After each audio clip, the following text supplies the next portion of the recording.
So, hello everybody. Can you hear me?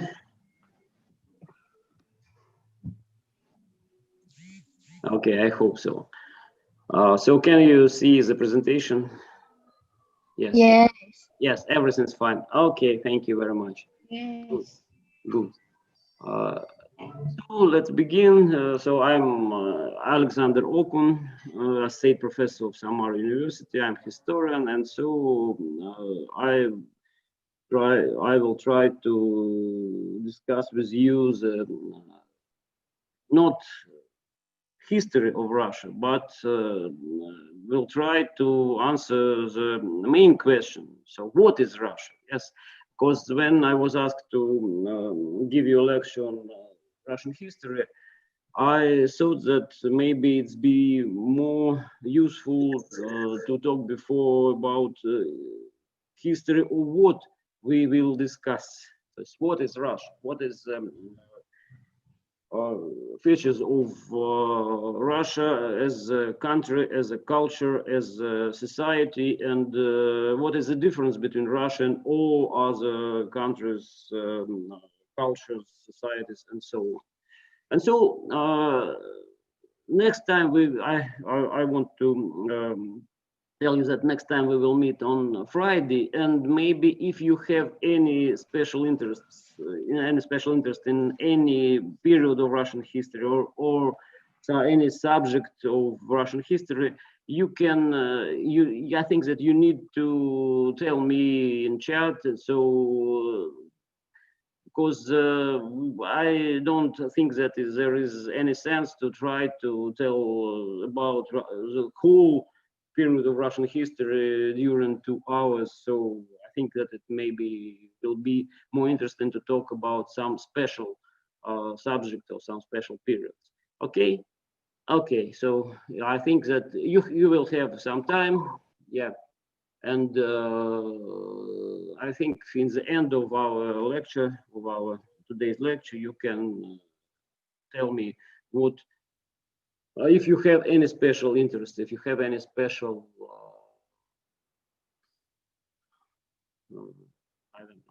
I don't know, any special ideas about the subject of our next meeting. Okay. And now let's begin with the question, what is Russia? I'd like to ask you, when you think about Russia, maybe I hope you sometimes you think about Russia. When you think about Russia, what images you can imagine? What images are in your mind? Also, you can tell me in or print in chat. So, okay. For me, Okay. When I imagine Russia, I always imagine Moscow for some reason. You've been in Moscow? No, not exactly, but I've heard a lot of story about Moscow, but never been there. Okay, yeah, but you know that Russia is not only Moscow, so Russia is much more larger than Moscow. And if you ask some Russian people from Siberia or Ural or Volga region, they never tell you that Russia is Moscow. That when they think about Russia, they imagine Moscow. Not so. Okay. Any other ideas?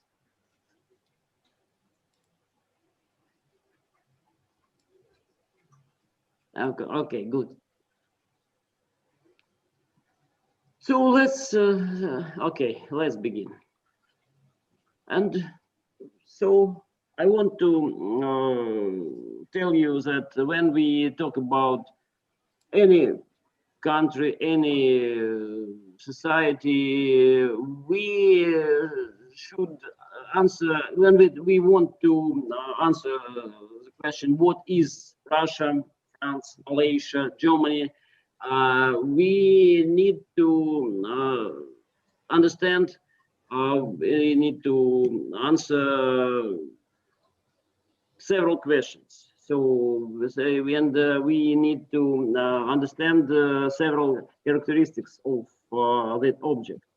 The first one is geography. You know that geography is a space where this culture, society, nation, state is situated. Then the next one is demography, because demography is in different sense. Demography as not only population, the amount of population, but also the different ethnic groups, different ages, and so on.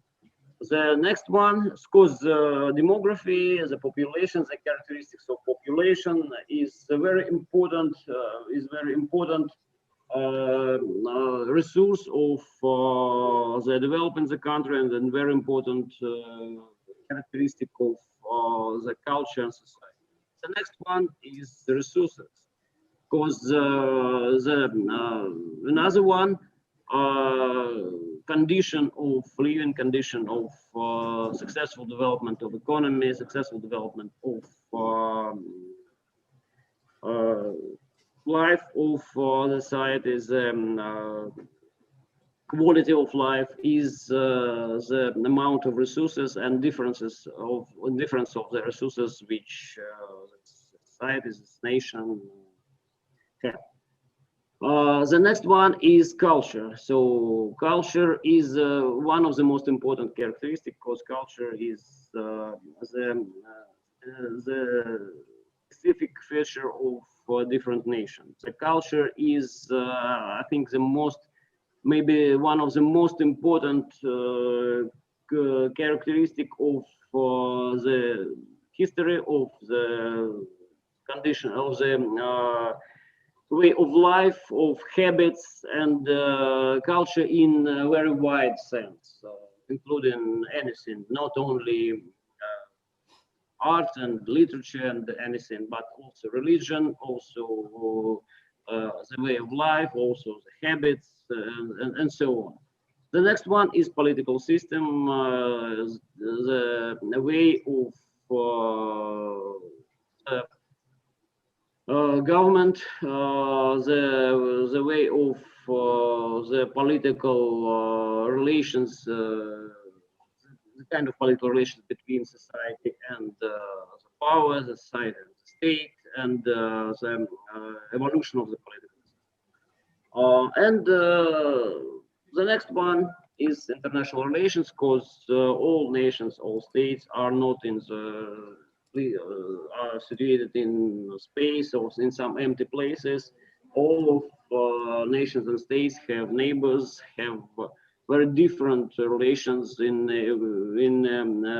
different periods of its history, very different relations with its neighbors. War, trade, so cooperation, friendship or hostility, and all of these different kinds of relations influence the history and the living condition of the society. And so let's try to talk about Russia from the geography to the international relations. Maybe we will talk about the political system, international relations next time, because talking about all other characteristics is very long and very so complicated. Okay, so the first is geography. Here is the map. You can see the map of the expansion, the history of the expansion of Russia. So from the 16th century to the end of the 19th century. And the first characteristic, the first geographical characteristic of Russia is that Russia is the largest country in the world. You know that maybe. So in the peak of its development, Russia was the sixth part of the Earth. Now it's after the dissolution of Soviet Union, it's less. Now it's something like ninth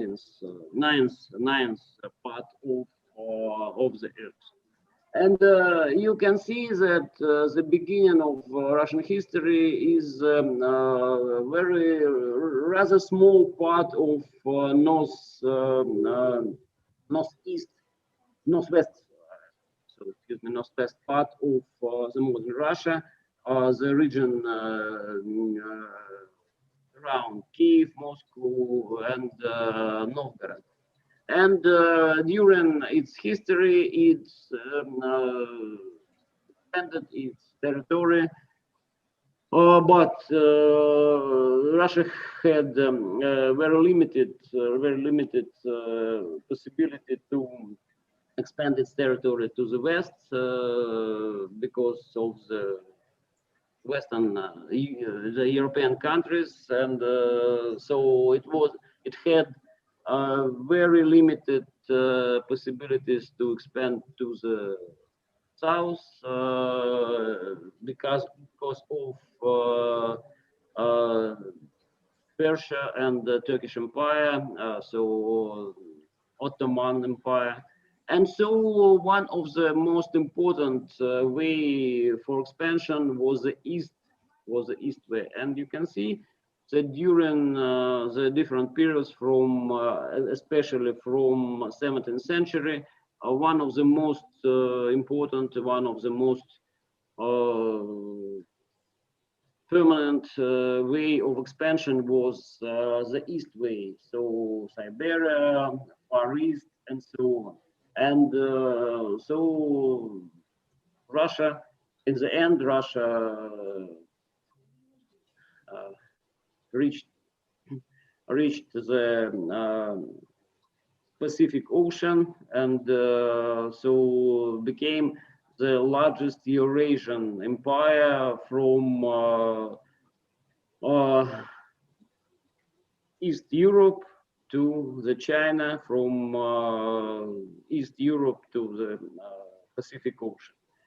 And so here are some characteristics of Russian territory. Total area of Russia is more than 17 million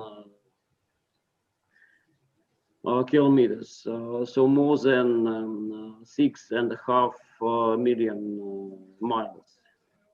So you can compare it with other great states, and you can see that so the next one, Canada, is about two times less than Russia, and so you can so you can compare to China, United States, and European Union, and you can see the difference.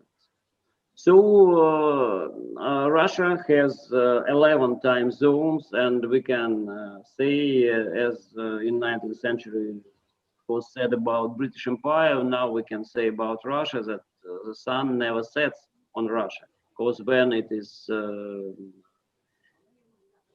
morning in Moscow or in the western part of Russia, it is evening or night in the Far East or Eastern part. So it's very important. We will talk about it later. Okay, so if we are thinking about these ways, space of Russia with that geographical characteristics in Russia. What do you think about it? Do you think it's advantage or problems? Which is more important, adventures or problems? What do you think about it? For me, I think it's quite disadvantage on the transport side, as before we use water as main transport, and you can't really use the North Sea to transport as it is freezing cold. So for transport side, in the past it was a problem, but now because we had more kind of transport that doesn't necessarily use the sea, the problem had been reduced. Yeah, okay. So I think, so any other ideas? Okay. Okay. So, okay. So we can say that it's both of them. Yes, it's advantages because we have very different parts with very different resources. We have a lot of space, a lot of different zones, climatic zones, very different zones for agriculture, for a lot of mineral resources for industry and so on. I think maybe you know that we have in Russia we have very different climatic zones from subtropical to the Arctic zone. So you know maybe that the coldest place in the world besides North and South poles is in Russia. It's the pole of cold in Yakutia, so in the north part of Siberia. And so we have very different kinds of great resources. You know, Russia has the greatest forests in the world, much more than jungles of Amazonia or Canadian forests. We have the deepest lake in the world, Lake Baikal. So Samara is situated on river Volga, and you know that Volga River is the longest river in Europe. And besides Volga, we have great, more long and great rivers in Siberia. So Russia has a lot of very different kinds of resources. And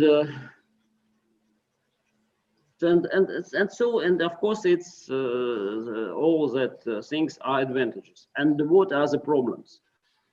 What are the problems?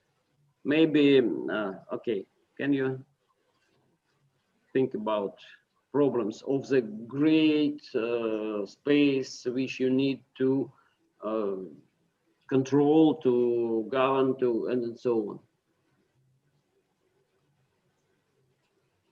I wanted to say about it is a huge space to govern and it's hard, but in a way you also manage somehow. But is it because Russia had a centralized government, so it's hard to manage it all? I'm still worried about this thing. Yes, okay. The first one, of course, is so you'd like anyone wants to add something? No? Okay. The first problem is problem of controlling of that waste space. So I told you that when it is morning in Moscow, it's night in the Far East. It's not very comfortable. So and it was a problem before the telegraph, telephone, and electronic means of communication before internet, because it was very difficult to control the distant places in Russia, distant borders of Russia, and even in the beginning or in the end of 18th or beginning of the 19th century, you need to more than 2 months, but for reaching the east borders from the central part of Russia. It was a problem when Russia had any conflicts on its borders, any conflicts on its east borders. So it was a problem during the Russo-Japanese War, So, because Russia need a lot of time to bring its troops to the east, to the far east, and it's a one problem. Another one is a problem of infrastructure, because if you need to connect different parts of this great country, you need a lot of investments in infrastructure. So in roads, in railways, in so any other means of communication, so telegraph lines, and so on. And it was very expensive. It was very difficult to build it. All that things because of very difficult ways through rivers, mountains, so climate problems, long winter in Siberia and in the north part of the Russia, of the Russian territory, and so on. And another one is very different way of living of the people living in different parts of the country, very different habits, very different traditions, and very different religion groups. And it also was a problem of potential ethnic and religious conflicts. And there are a lot of conflicts on ethnic or religion problems during the Russian history. So the great territory, the vast territory, may be an advantage if you can use all that different resources and all the different opportunities.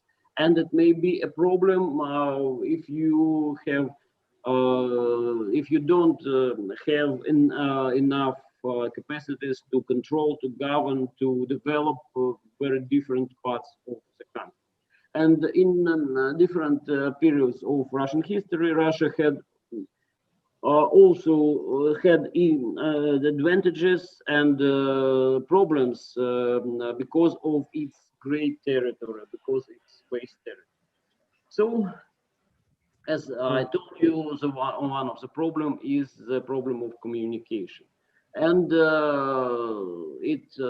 Before, can I ask, regarding the before slide, where how Russia had expanded towards the east?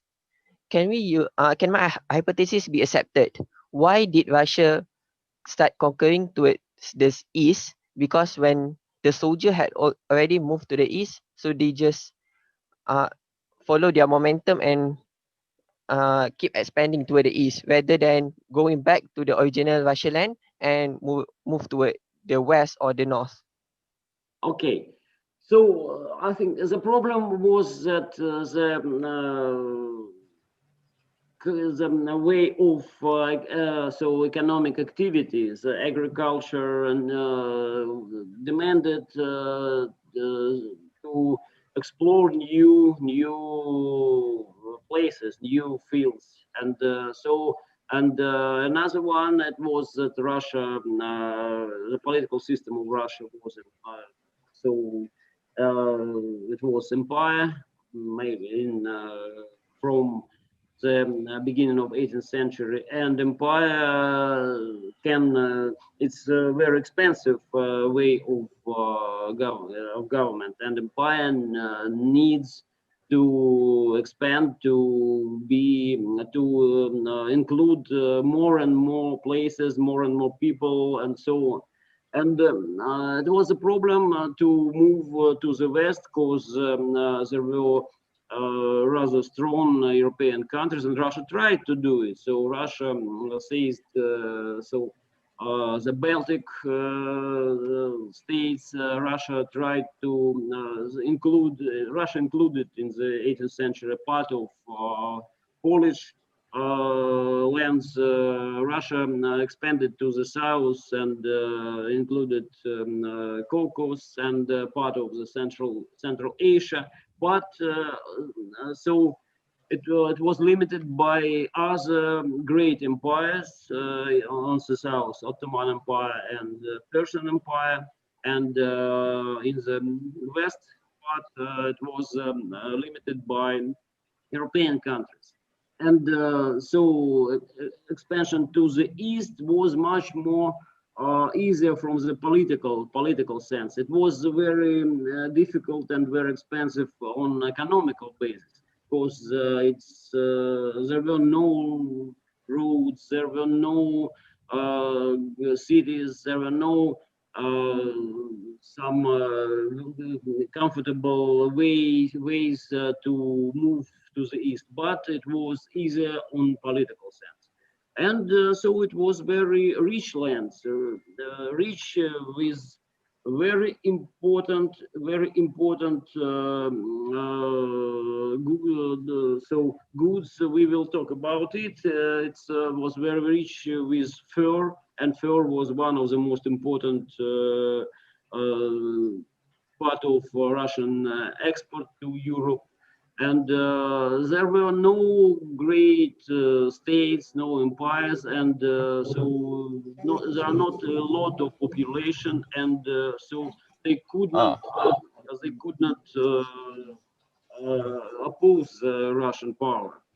And so a lot of interests, so economic interests, the interest of empire to expand and to include more and more people, more and more places, more and more regions to get some goods, money, and so on.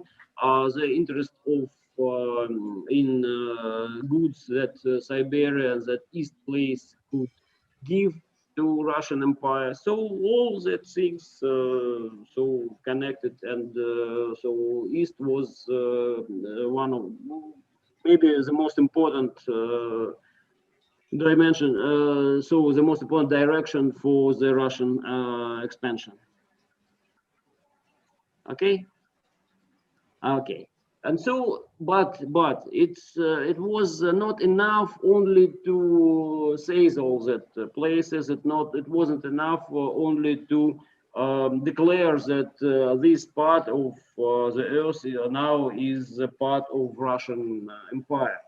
So much more difficult was to make a real control, to create a real control on these places. So to create infrastructure, the ways of communication, the more or less effective ways of reaching these distant parts of Russia. And so in the end of 19th century, the most important way was construction of railway system in Asian part of Russia. And the most famous is the Trans-Siberian Railway. You see the map of this huge, greatest, the longest railway in the world, which was built from 1891 till the end of the 20th century. And now, it's till now, it's one of the most important railway in Russia, one of the most important means of communication between the central part and the east part. And so, you know, it's a very popular way to explore Russia, different parts of Russia, to move along the Trans-Siberian Railway. From Vladivostok, if you come from the east, Vladivostok was called a long time ago as Russian San Francisco, and it was built as great the gates of Russia on the Pacific to the Pacific Ocean, and from you can move along the Trans-Siberian railway from Vladivostok even to Moscow, and then even to St. Petersburg by maybe one of the historical railway, Moscow St. Petersburg, which was built in the middle of the 19th century. And so it's really a great way to explore different parts of Russia with different cities, the great cities along this. You can move through Far East, Siberia, Ural Mountains, Volga region. You can see Samara here is also along this great way, and to Moscow. And so I recommend you, if you want to see real Russia, not go to Moscow, but to move along this railway to see very different Russia and very interesting. And it was very important. It was very important, not only economical but also political and military project, because Trans-Siberian Railway made easier to move goods, to move people, to move troops, also to the east. And so this is a picture. You can see that the Russian crown prince and late emperor, the Nicholas II, is participating in the beginning of all that construction in Vladivostok. So it was very symbolic. So the first step along this in this construction was made by Crown Prince and then the Russian Emperor. And this is a map of all that railway system in the Asiatic Russia. You know that now it's more or less the same because that railway infrastructure was built mostly in the first part of the 20th century. Okay, let's go. Okay, I see. Regarding the railway, is it still operational? It is still operational till now, but is the speed still the same? Whereby where you go in the past and now, is it faster or still the same? Yeah, so yes, it's not just the same. It was there was a modernization that there were many new lines, stations were constructed, were built along the Trans-Siberian Railway. Because no, it's very modern, and so it's very comfortable, modern, and we have a Trans-Siberian Express. Which is very modern, comfortable, and is very popular for tourists who travel through Russia. So it's not the same as it was on that old pictures, and when you see the old steamer going through the huge snow walls and so on.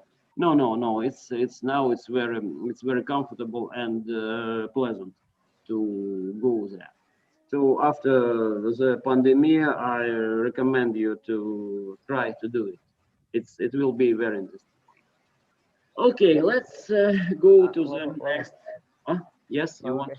Regarding the railway also, because at 1930, there was an issue global worldwide about forced labor, where the people from near or other country had forced to build railway for several countries. And I do think so in this railway project, it also have forced labor, is it? And if so, where are the worker coming from? Is it from Africa or just local? Oh. So, well, you know that I told you that Russia was empire, and then was some dictatorship in Russia, and so it was. There were a lot of forced labor during all that construction. So a lot of Russian peasants, and then after in the east, in the Far East, they used the forced labor of Chinese peasants. And but also it was built with new technology, and it was an international project. So our Russian railways were international project. You know, the first railways were built by were projected by American engineers, And so a lot of European engineers came to Russia to build all that railways, and during the building the Trans-Siberian, it was American money, Italian engineers building bridges and tunnels, France techniques, and so on. It was international project. But yes, it's also there was they used the forced labor of very different people from very different countries. It was so, but now it's not as bad as it was 100 years ago. Okay, so let's move to the second to the demography. You can see the figures of the population growth, the timeline of the population grows in millions. During the three periods of Russia, you know that the Tsar and the Empire and the Russian Empire, from the beginning of the 14th century to the end of the Russian Empire, the existence of the Russian Empire. And it was, and you see, so it was rather fast growth. So every 100 years, and then after, so we double the population of Russia was doubled, and then during the 19th century it was most fast growth of the population, and it was not only because of natural reasons, but it was also because of that expansion. So by including new parts with population which became the part of Russian people, Russian population. So so it was till the end of the history of Russian Empire. The peak was in 1917 when Russian population was 185 million people, more than we have now. So, but the revolution, the Great War, the revolution, then the Civil War, and the so dissolution of Russian Empire. So Russia lost a lot of places, such as Finland, such as Poland, and so on. The population and a lot of people became immigrants during the Civil War, and so in the middle of 20th, Russian population was just the same as we have now, 147 million.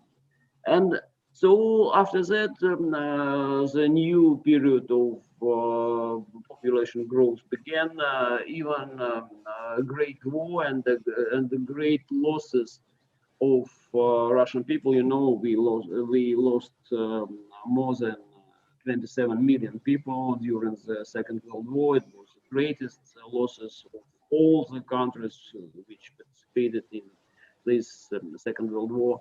But nevertheless, the population growth continued, and so you see in 1960 we have to more than 200 millions, and so in the 1990, so it was the last the whole year of the existence of the Soviet Union. We have more than 288 million people, and it was the prediction that in the end of or in the beginning of the 21st century we will reach the 300 million people. But in 1991 the Soviet Union collapsed, and we lost a a lot than the Russia and Soviet Union dissolved to 15 different independent states, and Russia is only one of the largest, the greatest maybe, but only one of these states. And then in the 90s there was a period of a lot of losses in population during the crisis, during the problems of way of conditions of living and so on. And now we in this year the population of Russia is less than it was in 1970, and then something like that the Soviet Union had in the middle of 20s. So 146 million of people. But and so it's also a problem, you know. So we can go further. It's a problem because you see that Russia is the greatest country in the world, only by its territory, but it's not so great in its population, amount of its population. It's also a problem because we have a lot of places with very low level of population, and then so it's not good for economic, it's not good for the opportunity to use the resources of the places and so on. But it's good maybe for the conservation of ecology, for the conservation of our forests, for our natural resources and so on. So it's too complicated. There is no only one side. We always have different sides of the same thing. So the one side is positive and another one is negative. And so one of the very important characteristic of Russian population is a great difference of ethnic groups in Russia. So there are also in other countries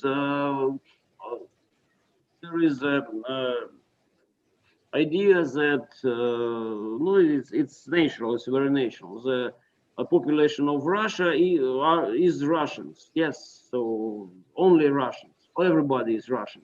If you came from Russia to other country, you are Russian. But it's not so.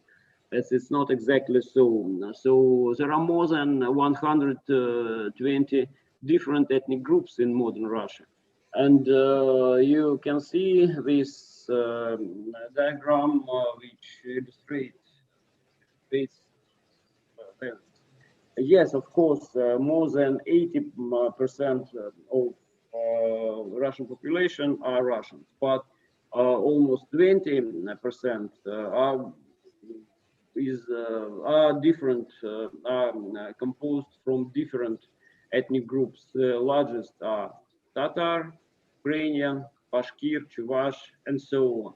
And you can see, and another one, there is no situation when we have only one nation living in one place. All the parts of Russia are multinational, and so it also is advantage and also maybe a problem. We will talk about it later. And one of the place with very different nations living in and with very different cultures is so Volga region. Volga region is central part of Russia, and it was a place through which very different people moved on and met here on Volga, and so we have. It was very comfortable place for living. It was very important place for agriculture, for industry, for trade, and so a lot of trade ways met here in Volga region. And Samara is in the central part of this Volga region, and it has very different ethnic, religious, cultural groups in it. So with here you can see a few of different religious places in Russia. You can see the Orthodox Church here, and Catholic Cathedral, and Lutheran Church, and Armenian Church, and Muslim mosque, and Jewish synagogue, and all of the, and we have much more. So very different religious, important religious place for very different parts of Samar people. And so all of these different ethnic religious group live here for centuries in peace, and there are no any serious ethnic conflicts in history of our region. So, excuse me, but we can't say it for the whole Russia. So in the whole Russian history. There are a lot of very different conflicts, ethnic and Russian, ethnic and religious conflicts in different periods of Russian history, and even in not very old history, you know. And so another idea about Russian people and Russian culture is that all Russian are Orthodox. That the Orthodox Church is the dominating church and dominating faith. Orthodox faith is dominating faith in Russia. Yes, it's so, but not exactly, because we can see that only half or a little bit more than half of Russian people are Russian Orthodox. And we have a great percent of Muslim population. You see that 27% of population of Russia. So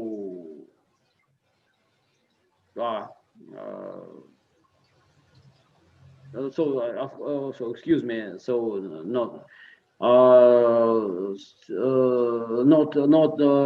non-religious. So Russian people are not very religious as a whole.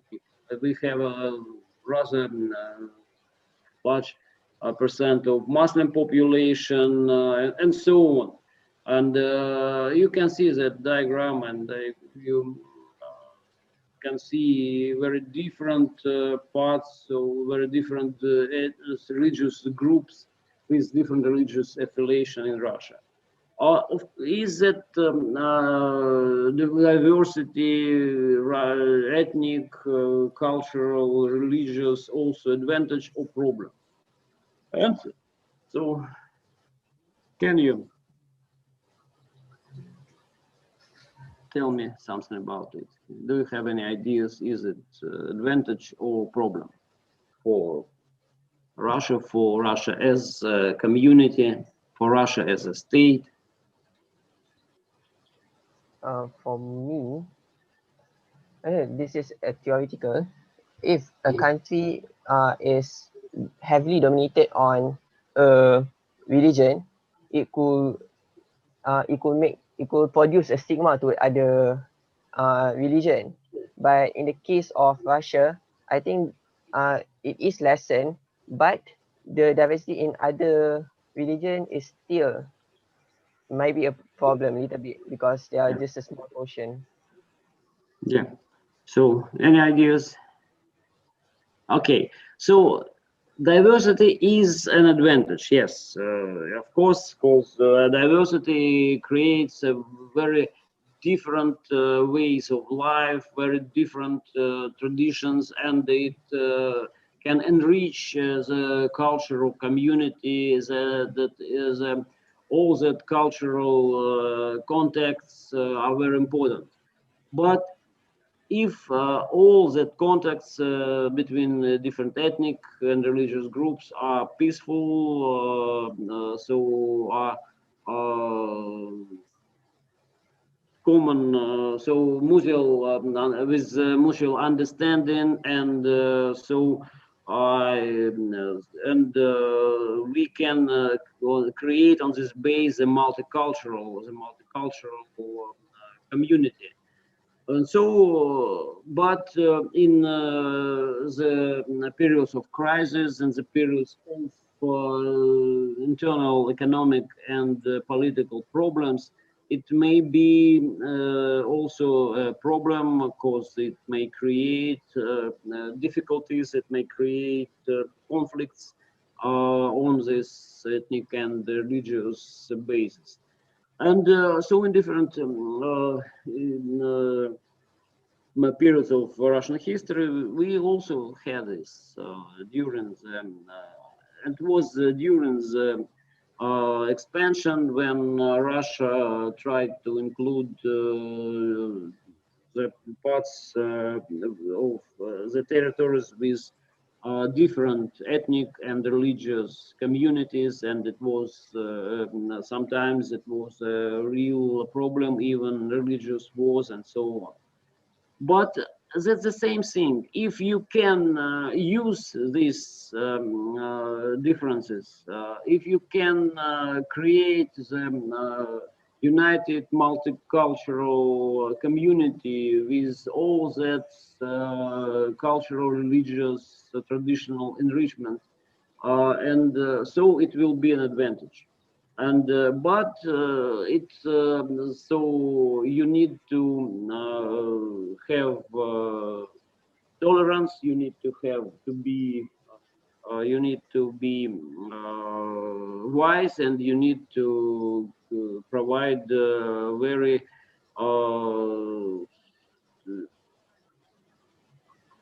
wise and intellectual policy, so national, religious policy, ethnic policy, and so on. And you know, when it was a very popular idea in Russia also, that idea of multiculturalism and tolerance is failed in the world, in Europe and in America, and some different places. I can't understand it because I I can tell the people who tell all these ideas of failing of multiculturalism. Look at yourself. Russia is a great multicultural project which wasn't failed, which was succeed, which was very successful because we have a multicultural, multi-religious, multi-ethnic community, which is the unity. So which is united, and so it's a great example of multiculturalism. And Samara also is a great example of the successful realization of this project, this idea. And so let's go further. And the next. Before, okay. Sorry. Regarding the demography again, about the 81% of Russian. So my question is regarding the language. Are they different dialect of Russia between the region, or they all speak the same language, even though they are Russian? Yeah.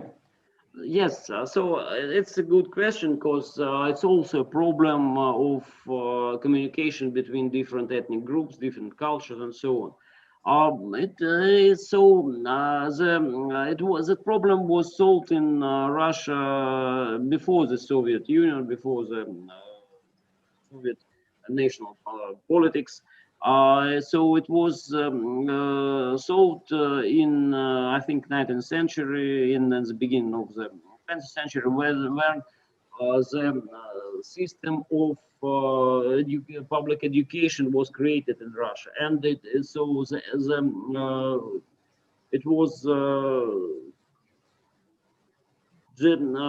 I think the Soviet Union it was one of the most important advantage of Soviet Union, was of the most important success of Soviet Union is the creating of that system of public education, which was based on the Russian language as the language of the ethnic communication. So all the people of Russia learned Russian without there was no difference. Was in Tatar, Chechen, Caucasus, and any other part of Russia. All of them spoke Russian. And now it's we can see that even after the more than 30 years of or something like after 30 years of dissolution of Soviet Union, the people from different part of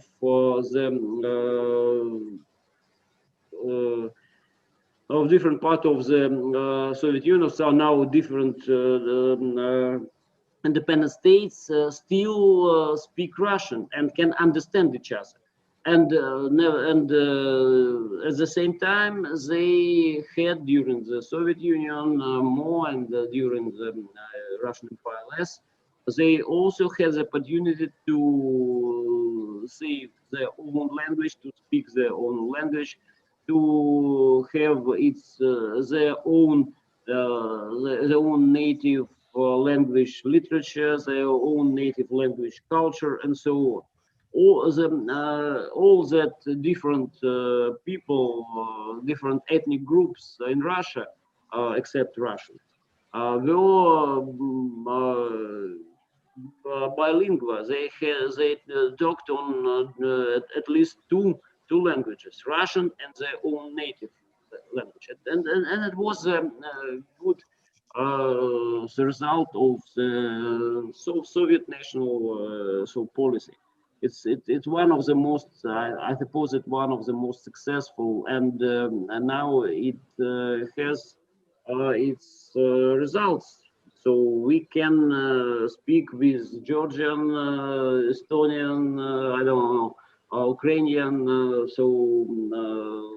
Tajik, and other people who lives on the in the now independent states, former Soviet republics, on Russian, and it's good for students, even for students from that former Russian republics who came to Russia, to Russian universities to study their own Russian language. They can understand. They had no problem with communication. It's so great advantage. And so it was, and now I think that it's one of the part of so-called Russian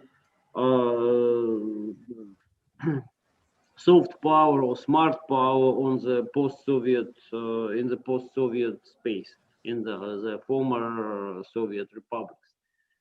That they can understand, they can speak Russian, they are also part of Russian culture. Okay, so another important resource is another important condition of successful development of countries, the resources, mineral resources. Without them, you can't have high developed economy. And so you know that Russia is one of the greatest country with a great amount of very different resources. We can see the next the next slide, and you can see the figures. Yes, Russia has the greatest gas reserves in the world. It's at first place in the world now. It is on the 7th place in the world by oil reserves, and so on. You can see a lot of coal, different metals, and so on and so on. But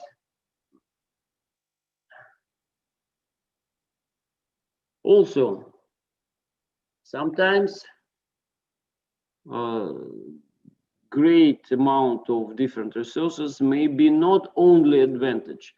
You can see that in some 16th and 17th century, one of the most important resources of Russia was fur.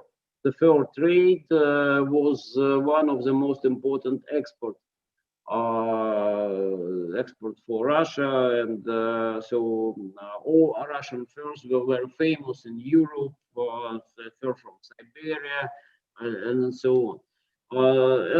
It was a very important part of national wealth and the income of Russian state and income of Russian society.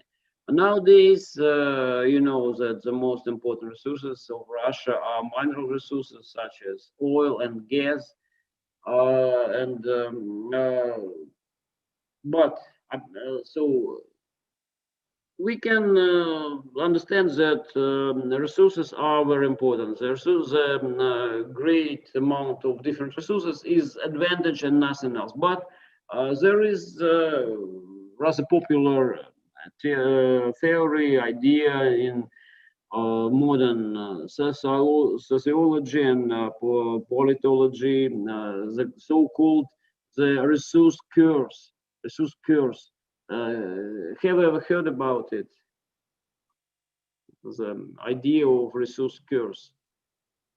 And Russia is one of the example of for that scholars who are talking about this resource curse is one of the most popular example for illustrating their ideas. Okay, the idea of resource curse is about the situation that when you have a lot of very different resources, mineral resources, you have no stimulus to develop technology, develop so to innovation, develop innovative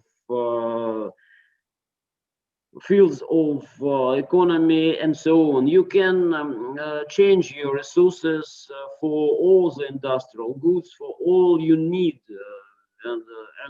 So Russia had, and for a long time, lived by changing its resources for industrial goods, for techniques, for anything. And the problem is that even now, something like half or sometimes more than a half of the GDP of Russia so came from mineral resources, from gas, oil, metals, and so on, not from industry, not from innovative fields, not from innovative industry, not from technology, but from resources. And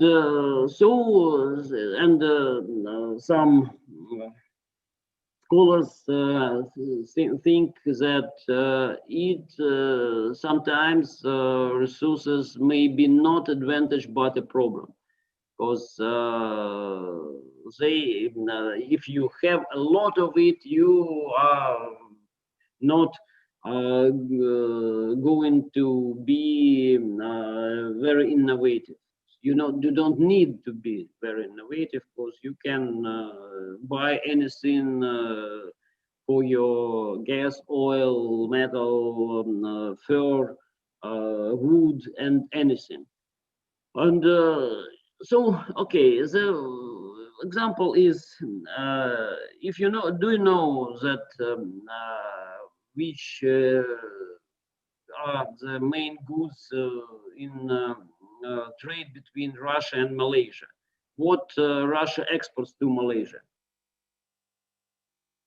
And what Malaysia exports to Russia?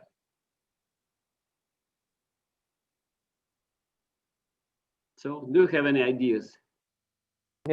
No. No. Okay. So if maybe it will be a surprise for you, but I think not. That the main export from Russia to Malaysia is oil, and the other oil, gas, and different mineral resources, not techniques, not technology, not industrial goods. And what Malaysia exports to Russia, I think you need to know. Electronic, yes. Electronic techniques and so on. Do you think who is who have more benefits from this kind of trade, Russia or Malaysia? In long term, it's Malaysia. In short term, it's Russia. Yes, of course, because yes, we can. That's the example that we can change our oil for the equipment we need for our industry, for our people, and so on. But if we are talking about long-term development, so Malaysia is more benefit because it get all it needs, oil and anything, and it had a stimulus for developing its own industry, and the great Russian market for its electronic and other different industrial goods. So it's an example of that problem of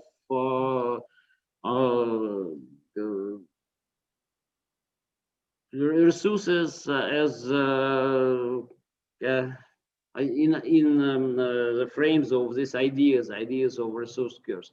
So I think that the same thing. The resources are a great advantage, but if you can use them for the development of your own economy, for your own industry, not for selling it all over the world, but for the development of its own technology, its own industry, and your own innovative projects. And so that combination of resources and high level of technology, high level of industry is best combination. So then you can be the leader or industrial leader of the world and be independent because you have anything you need inside. So it's one of the maybe problem, or maybe the way or the tasks that Russia should solve, the problems that Russia should solve to be in the leading position in the world, in the economic development of the world. But it has anything it need to be there, to be on that position. But now it's not so. And so, okay, let's go further. So the next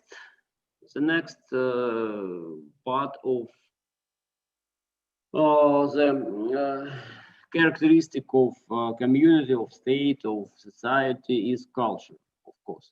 When we talk about Russian culture, the main idea that we have two very differences of Russian culture from any other. So it's orthodoxy, so religion, and it's Cyrillic. Yes, you know that. I think maybe it's one of the maybe most serious problem of studying Russian language is Cyrillic. Yes, because it's different from even Western or Eastern alphabet.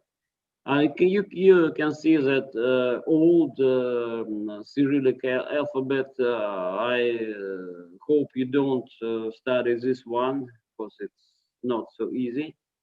But it's also not so. It's not exactly so. Yes, Russian culture is not had not only differences. It is not only Orthodox and Cyrillic different culture, very interesting, exotic, and so on. The very important feature, very important characteristic of Russian culture is cultural synthesis, because it's because of the way of development of Russia, of Russian state, of Russian community, of Russian society, of that expansion, because it included into united cultural space, very different ways of life, cultures, languages, traditions, religious ways of life, and so on. And it's one thing. And another thing is the contacts with different countries, with the contacts with Western, Eastern, Southern neighbors of Russia, and the cultural synthesis by including into the cultural life, day-by-day life, social life of Russian people, the ideas, the cultural types, the cultural advantages, the cultural ideas of different people. It's and so the Russian, the modern Russian culture, the Russian culture is very include very different, so very different ways of lives and very different cultural signs, from west to the far east, from Scandinavia, from Viking, so Varyaks, to the southern. And so you can see a couple of illustrations of this thesis. You can see left is famous Moscow Kremlin. I suppose you know what it is. Yes, it's one famous Moscow Kremlin, which was built in 15th century. These walls and towers were built in 15th centuries, and later they were repaired, decorated, and so on. And here in the right picture, you can see the Castello Sforzesco in Milano, Italy. And can you see the similarities between these constructions? Yes, of course. It was so because the Moscow Kremlin was built and projected by Italian architects who were invited to Russia in the 15th century, soon after the Castello Sforzesco in Milano was built. And it was the example for that Italian architects who worked on Moscow Kremlin, on Moscow Kremlin Wall, on Moscow Kremlin Towers. And it was the beginning of the long-term tradition to invite into Russia the best architects, engineers, scholars from all over the world, from Europe, and then after expanding to the west, to the east, from the east countries. And so you can find in Russian cities and Russian culture objects the synthesis of very different cultural ideas from west to east and south. And so here is some puzzle. So can you tell me which picture was made in Russia and which in Italy? The left one, Italy. No, left one is St. Petersburg, and the right one is Torino, Italy. It's so, but yes, it's okay because this is the street of Zocchi Rossi architecture, Carlo Rossi, who was Italian and who built this. All that places on the was projected and built the streets using the Italian architecture examples, Italian architecture experiences. So it's St. Petersburg. Another one, so which is Russia and which is not Russia, which is France. Russia is left. Yes, of course. It's famous Petergov near St. Petersburg, which was built. The building of it was began by Peter the Great, and Italian, French, Swiss architects were invited to build all this composition. And right is famous Versailles in France, and Versailles was also the example for building this Petergov ensemble. So palaces, fountains, and anything.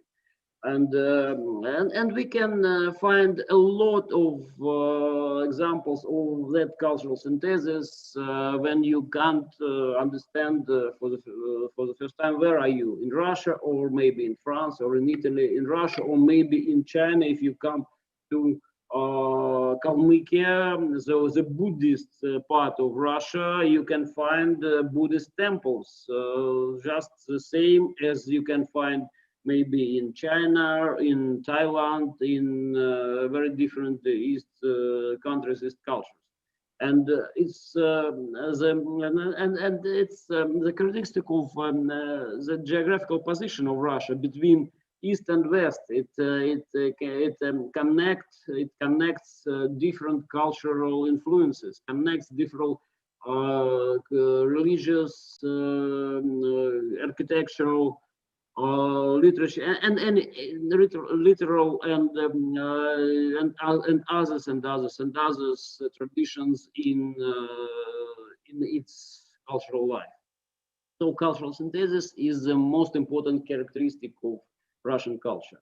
And you can see another example of this cultural synthesis. The left picture is the national clothes of different ethnic groups of Russia, and you can see the so Russians, Tatars, Ukrainians, Bashkirs, Chuvashs, Chechen, Armenian, and so on. And you can see the differences between the day by day and clothes of and the traditional clothes. And the right is also the children from different parts and different ethnic groups of Russia in traditional national clothes. So cultural synthesis is maybe the most important cultural characteristic of Russia, based on the differences, ethnic, religious, and so on, traditional, and so on. Okay. So okay, no. It's too early. Was that? Yeah, I have a question. Yes. I know that you can see what it is. Okay, but now can we try to find the answer for the first question? What is Russia? I know that nobody knows. Nobody can give the full answer. But let us try, after all that our talking about very different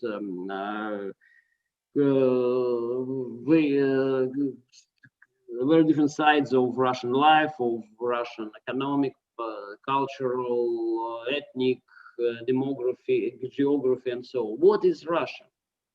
How can you explain? How can you answer? Maybe for me, you can't define Russia in one word, as every region, every place that you visited, there will be a diversity and it will be different from each region and places. from the architecture towards the culture. Okay, yes, exactly. So it's very important. You can't say what is Russia in one word or even in one sentence. But so we can imagine that Russia. Do you have any ideas? Anyone? Do you want to tell anything? No. Okay. Uh, So when we talked about this question with previous group, we tried to answer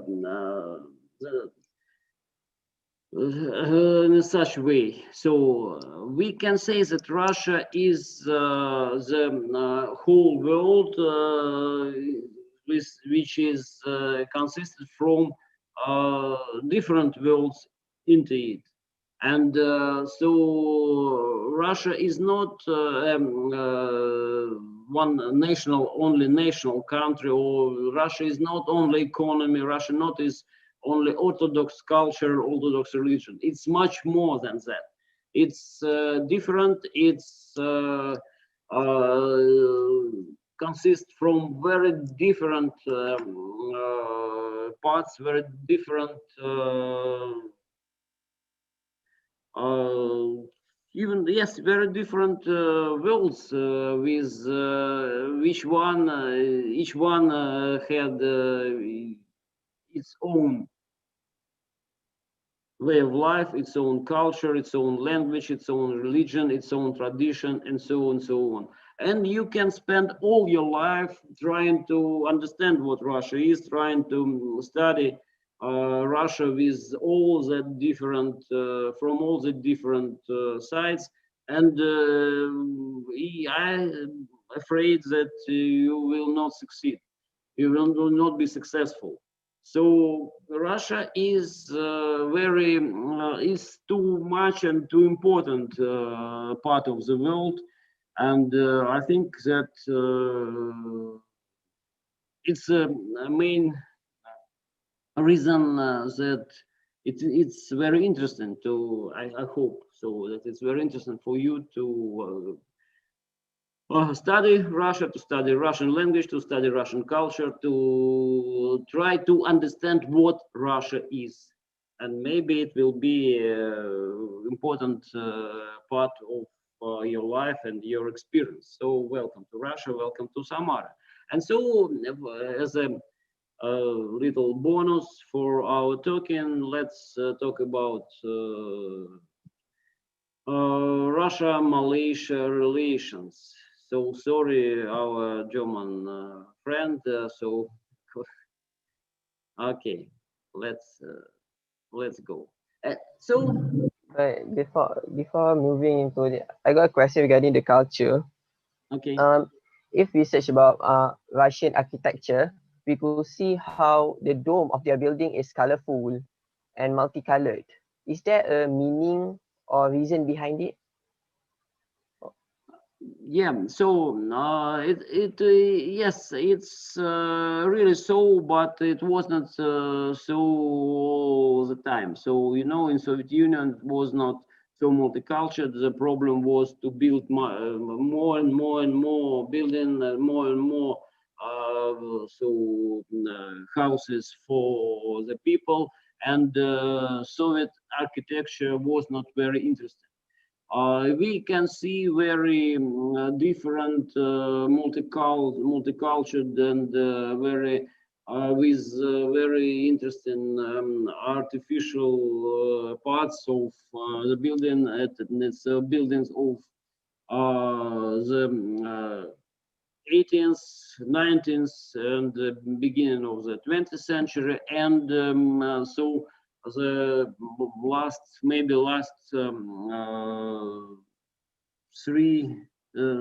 last 30 years. And so because Russia in any part in any period of its history, Russia tried to be modern. It tried to use very modern styles, so European styles, modern materials, modern architecture.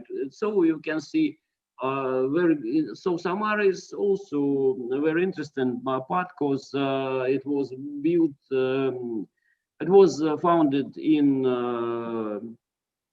16th century, but it was constructed very fast in the beginning of the 20th century, and it has a lot of Art Nouveau buildings so it's in this old part. And then we have huge parts built during the Soviet Union, not so interesting with all that but interesting with in constructivist style of architecture. And we have new, very modern places in Russia built during last decades in very modern architecture styles. And the same things we can find in very different places of Russia. But the most interesting so the place of Russia in so from the point of view of architecture, the most interesting places are St. Petersburg and Moscow, of course, because Moscow had a very long history. And so the architecture, the images of different periods of history, so are now you can find now in on Moscow streets in Moscow. And St. Petersburg, which was built, it was the first Russian city that was built by the plan. So the plan in the beginning of the 18th century, the plan was created by European architects, and the examples for it were different cities such as Amsterdam in Holland, with all the channels and rivers into it, Paris and Italian cities with that great Italian European architecture. And and all that complex of buildings which were built in the beginning of 18th century and during the 18th century are now, you can find now in very good condition in St. Petersburg. So it's a very beautiful place and one of the most popular tourist place in the world. You know, the St. Petersburg was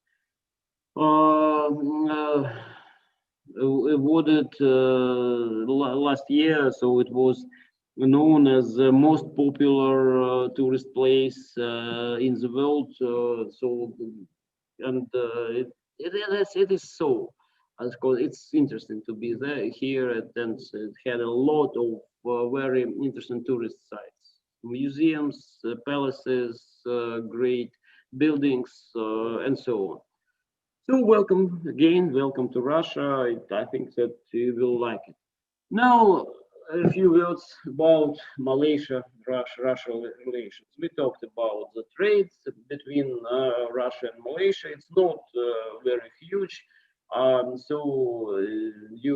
Before the crisis, the amount of Russian-Malaysia trade was about some $3 billion of dollars. It's not so. It's not a lot of, but so Russia and Malaysia are partners, good trade partners. So the first contacts, the history, the short history of relations between Russia and Malaysia. The first contacts between Russia and Malaysia began in 1914 during the First World War, and so during the Battle of Penang, you know, some maybe, I don't know if this information is in your textbooks on history, I don't know. But it's a real thing that during the Battle of Penang, some Malay fishermen rescued some crewmen from the Russian cruiser Zhemchuk. It's another Russian word that you can remember. Zhemchuk, it's the pearl in Russia, which was sunk by the German cruiser. So Russia and German were enemies during the First World War. And the establishment of the diplomatic relations between Malaysia and Soviet Union at 3rd of April in 1967, and it was so. And at the same time, a few trade agreements were signed in this year, and so during from the 1970s, the first group of Soviet students came to study Malay at the University of Malaya, and so it was the beginning of I think the cultural relations, cultural contacts between Russia and Malaysia. Now it's, I think, the different situation. Now, as I know, something like 2,000 of Malaysian students study at different Russian universities, most part of them in Moscow, but also in different Russian universities in different cities. I don't know exactly if there are any Russian students at the universities of Malaysia, maybe, but as I can understand, the interest in learning, in studying Russian language and Russian culture and Russian history exists in at Malaysian universities. Yes. Okay. Here are two buildings which are very different. You can see the Malaysian embassy in Moscow in the left, and in the right picture you can see the Russian embassy in Kuala Lumpur. I like it much more because I think that it's much more authentic, and so it's much more beautiful. And so also is a very beautiful environment of Russian embassy in Kuala Lumpur in Malaysia. And I think the most important, the most symbolic, and the most famous example of cooperation between Malaysia and Russia is that famous story about the space. The cooperation in space, and you see, I think that he is a national hero in Malaysia. Is it so? Yes. Yes, I think he is very famous, as just like the first Russian cosmonauts were very famous people in Soviet Union, Yuri Gagarin and others. And here is Sheikh Muzaffar Shukr Al-Masri, the first Malaysian astronaut who in 2007 was a part of the crew of the international crew with Russian cosmonaut, so Malenchenko, who was captain of this crew, and American astronaut, lady astronaut Whitson, Whitson, yes, Whitson, and they spend some time in international space station, and I hope you know that he is the first Malaysian astronaut is not a pilot and not an officer, that he's a doctor. And there was you know there was a great competition.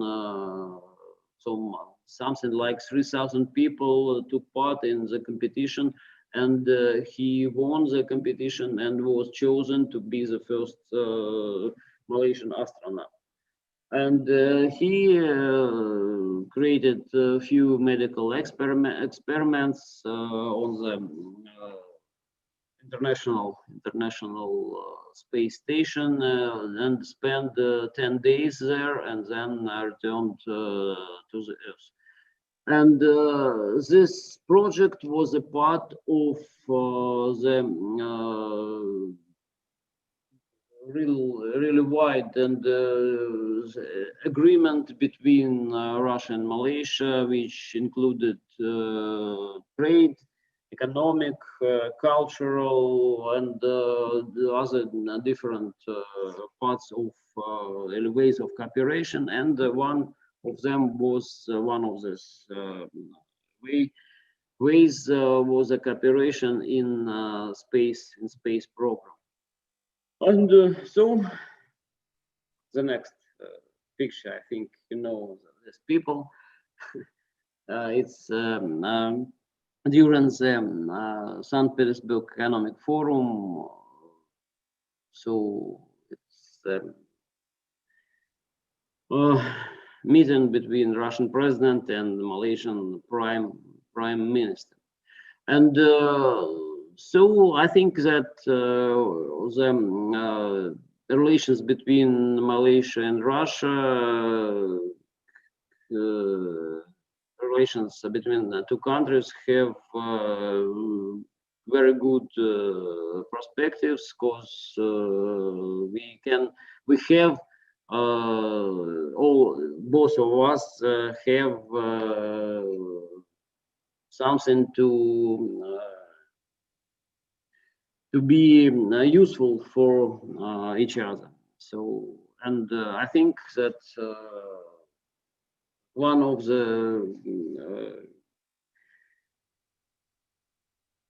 ways of our communication will be the cultural communication, could be the cultural cooperation and mutual interest in cultures of two countries.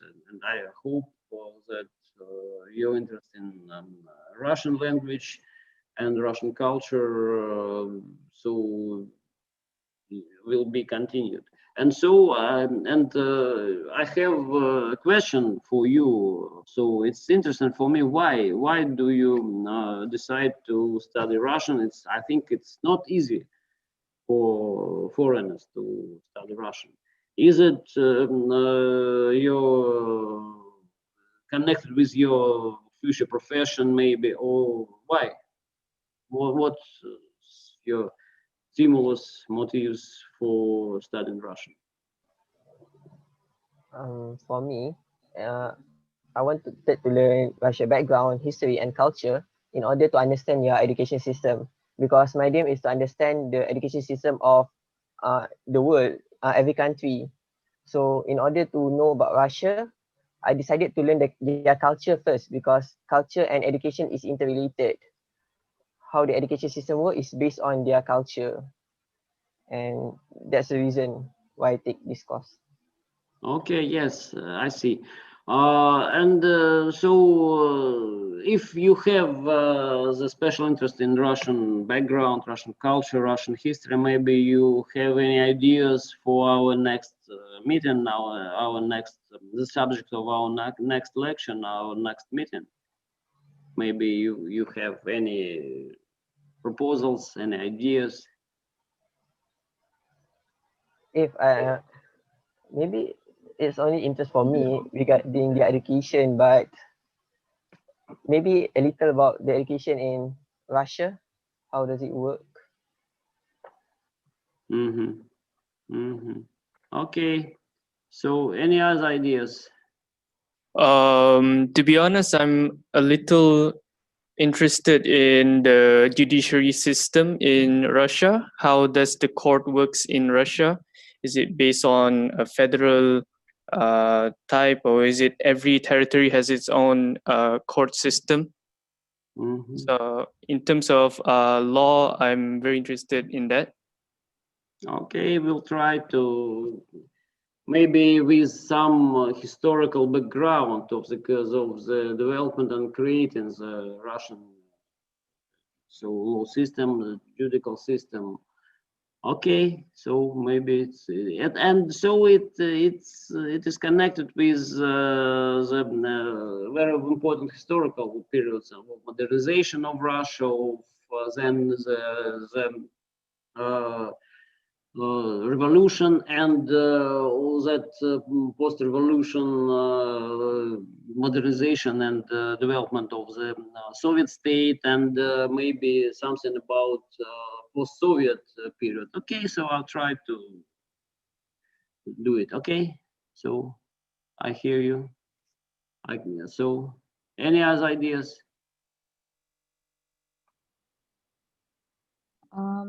I don't know if this is related to Russian history, but I would want to know more about how Russia is tackling like global issues, such as maybe political issues or environmental issues, maybe more specifically the sustainable development goals.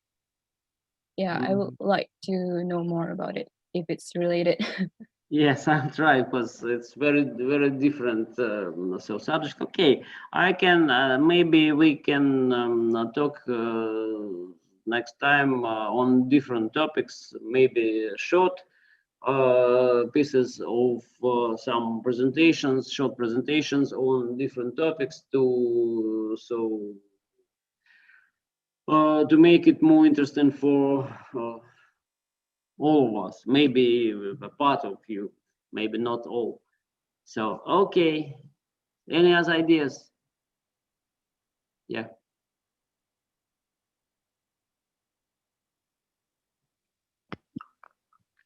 Hello. Hello. Okay. Actually in Malaysia, I'm learning about real estate. So I would really like to know what's the, I mean, how do we say, price or market over there. And I can see that Russians really appreciate their historical values. So they also very appreciate their historical buildings. I can see that you maintain it very well. So is there any like special methods or how the Russians maintain the authenticity of your buildings? Thank you. Okay, so I'll try. So now I can understand that we have different so ideas, different subjects, and including so historical attitude of Russian to history and historical places and historical buildings, and maybe I can talk on some examples of maybe the history of Russian Kremlin and the history of St. Petersburg as the architectural place. And so some piece of on the formation modernization, the system of so our law system, our court system, and so it's interesting because the creating of modern, no, much more, so a more or less modern system was began not so long ago. So it was began only in 60s of 19th century to something like 150 years. So and before we have the very archaical, Russia had very archaical so political and court system, and so it's another one, and okay, and so environment, and so yes, okay, maybe something about the environment policy of Russia, and then so the connection and so context between community and nature, according to Siberia, maybe Eurasian. So it's a important problem for modern Russia also, according to all this forest fires and all that other problems. Okay, okay. And maybe we begin also from the, or maybe short introduction into the history of Russian state, maybe the history of the introduction in the history of Russian political system on different in different periods of Russian history, maybe evolution of political system. We didn't talk today about it because it's a special problem. Okay, so if you will have any other ideas, you can mail to me. You can see my email. If you have any special questions, or if you want to my recommendation for further reading on different problems in English. I suppose I don't think that it will be easy for you to read in Russian. Yes, I can recommend any more or less relevant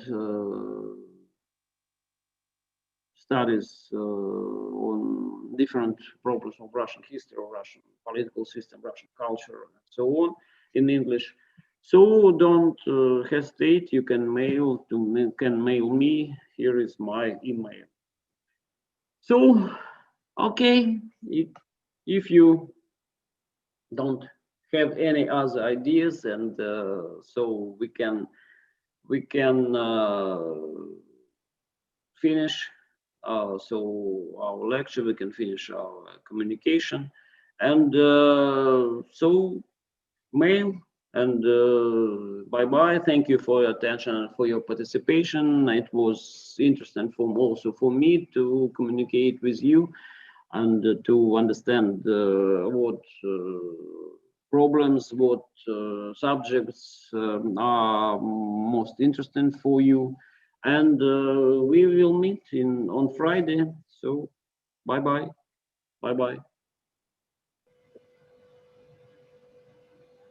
Thank you. Thank you. Bye. Thank you. Bye. Спасибо. Большое спасибо, учитель.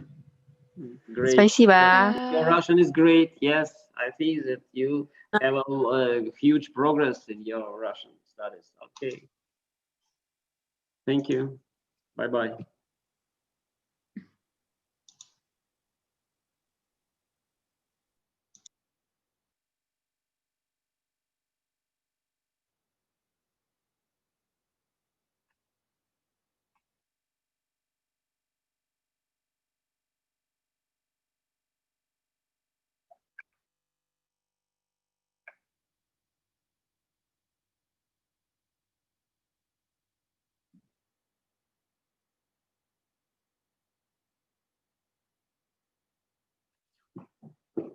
Ну да, я думаю, что они утомились.